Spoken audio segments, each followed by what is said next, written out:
Hello বন্ধুরা, welcome back to my channel. তোমাদের আর একটি নতুন ব্লগে জানাই অনেক অনেক স্বাগত। তো দেখো, আজকে আমি আমার ব্লগটা স্টার্ট করছি আমার সোনা বাবার বল খেলা দিয়ে। তো তারপরে তোমাদের দাদাভাই অফিস যাবে, সেই জন্য মানে স্নানে গেছে। তা আমি যেহেতু তোমাদের দাদাভাই তারপরে আমার শাশুড়ি মা অফিসে বেরোবে, এই জন্য তাড়াতাড়ি করে আগে বাসি বিছনাটাকে তুলে নিচ্ছি। কারণ বাসি বিছনায় বা বাসি ঘরে শুনেছি বেরোতে নেই কোথাও, সেই জন্য তো তাড়াতাড়ি করে আমি বিছানাটাকে ঝেড়ে নিচ্ছি। আর আমার সোনা বাবা আজকে বল খেলছিল। তো তারপরে দেখো আলনার ওখানে বল ঢুকে গেছিলো, আমাকে বারবার দেখাচ্ছিলো বলটা এনে দেওয়ার জন্য। তো তারপরে এই যে বাসি বিছনা তুলে মানে বিছানাটাকে চাদরটাকে ঠিকঠাক করে টান টান করে পেতে বিছানাটাকে ঝেড়ে নিলাম। বিছানাটাকে ঝেড়ে ঠেড়ে নিয়ে বালিশগুলোকে রোদে দিয়ে দিয়েছি, দিয়ে চলে গেলাম রান্নাঘরে তোমাদের দাদাভাইয়ের জন্য চা করব, সেই জন্য চা বসিয়ে দিয়েছি। আর মানে আমার আর মামুনি দুজনের চা খাওয়া হয়ে গেছিলো। তো তারপরে তোমাদের দাদাভাইয়ের জন্যই চা করছি। তা প্রত্যেক দিন আমাদের তিনজনের আগে চা খাওয়া হয়ে যায়, তারপরে তোমাদের দাদাভাই ঘুম থেকে উঠলে স্নান করে আসার পরে চা খায়। তা যাই হোক, তারপরে একটুখানি আদা দিয়ে চাটা করছিলাম। আর কালকে কিন্তু অতটা ঠান্ডা ছিল না, আর এই ব্লগটা হচ্ছে কালকের ব্লগ, আমি এডিট করতে পারিনি, সেই জন্য আজকে তোমাদের সাথে শেয়ার করছি ব্লগটা। আর আমার চ্যানেলে নতুন বন্ধু হয়ে থাকলে চ্যানেলটিকে সাবস্ক্রাইব করার অনুরোধ রইল, এবং পাশের বেল আইকনটিকে অবশ্যই আগে ক্লিক করে দিই যাতে সবার আগে নোটিফিকেশান পৌঁছায়। তাই এই যে রাতের জন্য কুমড়ো আলুর তরকারি করব, সেই জন্য সমস্ত কেটে নিলাম, আর আমার সোনা বাবার সবজিটা কেটে নিলাম। আর দুবেলা দেখো রান্না করতে কারোরই ভালো লাগে না, তো সেই জন্য আমি একবেলাই রান্না করে রাখি বা সবজি টবজি কেটে রেখে দিই। যাই হোক, তারপরে এই যে এদিকে আমার সোনা বাবার চিকেন বসিয়ে দিয়েছিলাম, চিকেন হচ্ছিলো। আর দিকে আমি রাত্রে রুটি খাওয়ার জন্য আলু কুমড়োর তরকারিটা বসাচ্ছিলাম। তা সিম্পলের ওপরে আলু কুমড়োর তরকারিটা করেছিলাম সরি পাঁচফোড়ন আর শুকনো লঙ্কা ফোড়ন দিয়ে, তারপরে আলু কুমড়োটাকে ভেজে নিয়ে একটু আদা বাটা, একটু জিরের গুঁড়ো, ধনের গুঁড়ো, হলুদ গুঁড়ো, মানে যা যা মশলা লাগে এগুলো দিয়ে কাঁচা লঙ্কা দিয়ে করেছিলাম এই তরকারিটা।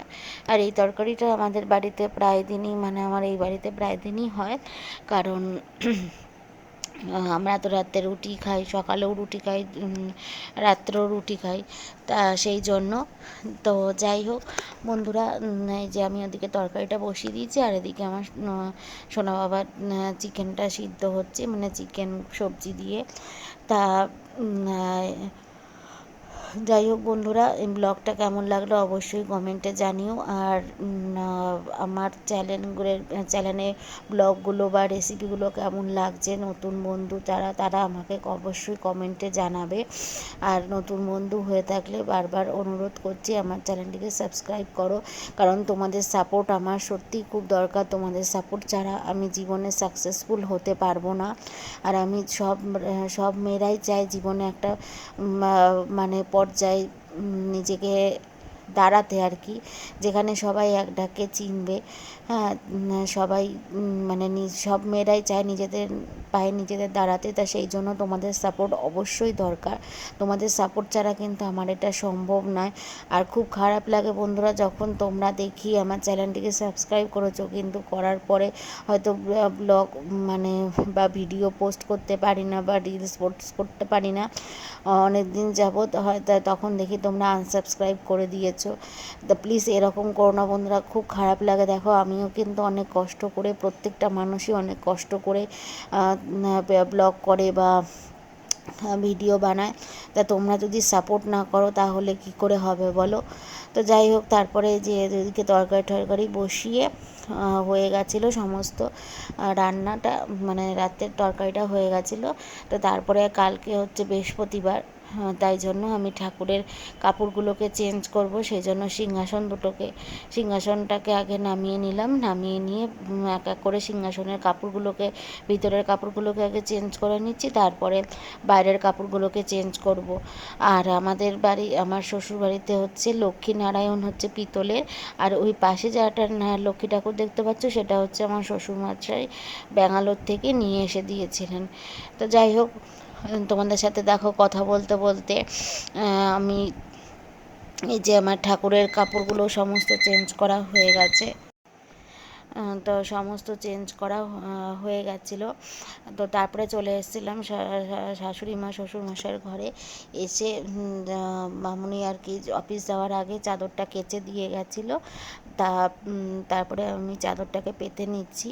পেতে নিয়ে তারপরে যাব স্নান করে এসে তারপরে লাঞ্চ করব, আমার সোনা বাবাকে খেতে দেবো। তো এই যে চাদরটাকে টান টান করে পেতে নিচ্ছি। পেতে নিয়ে তারপরে কম্বলগুলো যেগুলো আছে সেইগুলোও ভাঁজ করে নেব, রোদের থেকে নিয়ে ভাঁজ করে তারপরে যাব হচ্ছে স্নানে। এই যে আমার চাদরটা পাতা প্রায় কমপ্লিট হয়ে এসছে। আমি এবার চাদরটাকে সুন্দর করে টান টান করে পেতে নিলাম, নিয়ে এবার চাদরটাকে ঝেড়ে দিচ্ছি। দেখো কত সুন্দর লাগে বলো তো, বিছানায় টান টান করে চাদর পেতে রাখলে আর পরিষ্কার পরিচ্ছন্ন থাকলে কার না ভালো লাগে দেখতে। তো বালিশের কভারটাকেও লাগিয়ে নিচ্ছি, বালিশের কভারটাও ধুয়ে দিয়েছে। যাই হোক, তারপরে এদিকে আমার বালিশের কভারটা লাগানো হয়ে গেছে। তারপরে এই যে কম্বলটাকে আমি ভাঁজ করে নিচ্ছি, ভাঁজ করে নিয়ে আমি রেখে দেব। আর রেখে দিয়ে তারপরে আমি আমার স্নানে যাব।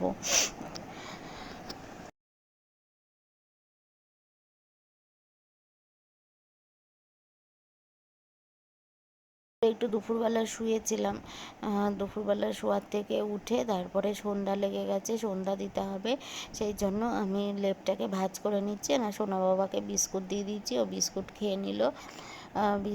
তারপরে এই যে লেপটাকে ভাঁজ করছি, লেপটাকে ভাঁজ করে বিছনাটা ঠিক করে রেখে তারপরে আমি সন্ধ্যা দেব। আর এক এক সময় কিন্তু বন্ধুরা ওয়েদারটা এমন হয়ে রয়েছে, এক এক সময় ঠান্ডা লাগছে, আবার এক এক সময় গরম লাগছে। তো যাই হোক, এই ওয়েদারে কিন্তু বেশি শরীর খারাপ হয়। আর লেপটার ভাঁজ বারবার আজকে খুলে যাচ্ছিল, সেই জন্য আবার খুলে নিয়ে ঠিক করে ভাঁজ করলাম। ভাঁজ করে এবার লেপটাকে রেখে দিলাম। রেখে দিয়ে আর আমার সোনা বাবা বসে বসে দেখছে। তারপরে এই যে ওকে একটা জামা পরিয়ে দেবো, কারণ ও তো একটা ছোট্ট অফলা জীব, ওর ঠান্ডা লেগে গেলে, কারণ এর আগে একবার ঠান্ডা লেগেছিলো, খুব কাশি হয়েছিল, তা সেই জন্য ওকে একটা জামা পরিয়ে দিলাম। ও কিন্তু জামা পরতে খুব ভালোবাসে, জামা পরে সাজতেও খুব ভালোবাসে। তো যাই হোক, এই দেখো কি সুন্দর জামা পরে নিল, দেখেছো। তারপরে যে বিছানাটাকে ঝেড়ে নিচ্ছি আমি, তারপরে যে দরজাটা খুলে দিলাম, তাও চলে গেল ডাইনিংয়ে গিয়ে বসবে। তারপরে আমি বিছানাটাকে ঝেড়ে নিচ্ছি টান টান করে। ঝেড়ে নিয়ে তারপরে আমার বেলকনিতে কতগুলো জামা কাপড় আছে, সেই জামা কাপড়গুলোও তুলবো, কারণ সন্ধ্যাবেলা জামা কাপড় বাইরে রাখতে নেই, সে খোলা আকাশের নিচে হোক আর বেলকনিতে হোক, যাই হোক। তারপরে এই যে জামা কাপড়গুলোকে তুলে নিয়ে চলে এসেছি। আর দেখো, কে বলবে এখন 5:30 বাজে, এখন শীতের বেলা কিন্তু এরকমই 5:30 5:30 বাজতে বাজতেই সন্ধ্যা নেমে যায়, সন্ধ্যা হয়ে যায়। আর আমার কিন্তু বন্ধুরা শীতকালটা একদমই ভালো লাগে না, গায়ে চাপা সোয়েটার, নালে ঠান্ডা লেগে যাবে এই সে, তার থেকে কিন্তু গরমকালে হাজার গরম পড়ুক তবুও গরমকালটাই ভালো লাগে। যে যার শীতকালে যে যার মতন ঘরে থাকে, মানে সেইভাবে কেউ বেরোয় না, কারোর সাথে দেখা সাক্ষাৎ হয় না, সেই জন্য। তো তারপরে যাই হোক, এদিকে চলে আসলাম ফ্রেশ হয়ে আসার পরে ফোনটা দিয়ে দিয়েছিলাম চার্জে দেওয়ার পরে তারপরে তোমার পিসি ফোন করেছিল। তারপরে পিসি ফোন করার পরে তারপরে পিসির সাথে কথা বলছিলাম, পিসিকে বলছিলাম এই তো আমি উঠেছি, ফ্রেশ হয়েছি, আমি সন্ধ্যা টন্ধ্যা দিই, তারপরে তোমাদের সাথে কথা বলবো। তো তারপরে মামনি ফোন করলো, মামনি ফোন করার পরে মামনির সাথে কথা বলছিলাম। মামনির অফিসে ছিল খাওয়া দাওয়া, তা সেইখানেই এই নিয়ে কথাবার্তা, মানে হাসাহাসি, কী হয়েছে না হয়েছে সেইগুলো বলছিল, তাই মানে বলছিল আর আমি হাসছিলাম, মানে হাসির কথাই হচ্ছিল। যাই হোক, তারপরে এই যে ফোনে কথা বলা হয়ে যাওয়ার পরে আমি চুলটা বেঁধে নেব, বেঁধে নিয়ে তারপরে যাব সন্ধ্যা দিতে। তো যাই হোক বন্ধুরা, তোমরা ব্লগটা দেখতে থাকো, আশা করি ভালো লাগবে। আর একটা অনুরোধ বন্ধুরা, কেউ আনসাবস্ক্রাইব করো না। দেখো তোমরা, বারবার বলছি তোমাদের কাছে, আমি এটা রিকোয়েস্ট করছি। দেখো সাবস্ক্রাইব করতে তো আর পয়সা লাগে না, টাকা পয়সা দিয়ে তো সাবস্ক্রাইব করতে হচ্ছে না। তোমরা একটা তো ছোট সাবস্ক্রাইব, আর আমার এই ছোট, আমাদের মতন ছোট ইউজারদের যদি তোমরা একটু সাপোর্ট না করো, আমরা কিভাবে সাকসেসফুল হব বলো? হ্যাঁ, যাই হোক, তারপরে এই যে চুল টুল বাঁধা হয়ে গেছিলো, বাঁধা হয়ে যাওয়ার পরে এই যে এসে আমি মেন দরজা, এটা আমাদের দরজাটাকে খুলে দিলাম, দিয়ে তারপরে এই যে সন্ধ্যা দেব, সন্ধ্যা দিয়ে তারপরে চা করব, চা করে চা খাবো। আর আমার শ্বশুরমশাই বাড়িতে নেই, শ্বশুরমশাই গেছেন ব্যাঙ্গালোরে, একটা মানে আমার এক জেঠিমার জামাইকে, আমার জেঠিমা শাশুড়ির জামাইয়ের অপারেশন আছে, সেই জন্য ব্যাঙ্গালোরে গেছি, তাই উনি ওখানেই আছেন। ওই জন্য তোমরা দেখতে পাচ্ছ না আমার ব্লগে শ্বশুরমশাইকে।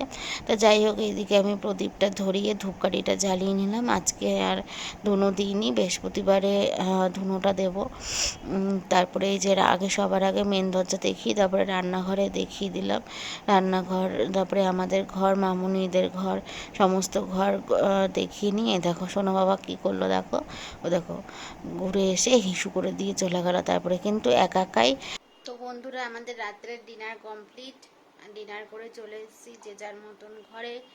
এবার সবাই যে যার মতন স্লিপিং করব। তা তোমাদেরও বলছি, আজকের ব্লগটা কেমন লাগলো অবশ্যই কমেন্টে জানিও। আর নতুন বন্ধু হয়ে থাকলে চ্যানেলটিকে সাবস্ক্রাইব করার অনুরোধ রইল, এবং পাশের বেল আইকনটিকে অবশ্যই ক্লিক করে দিও, যাতে সবার আগে নোটিফিকেশন তোমাদের কাছে পৌঁছায়। সবাই সাবধানে থেকো, ভালো থেকো, গুড নাইট।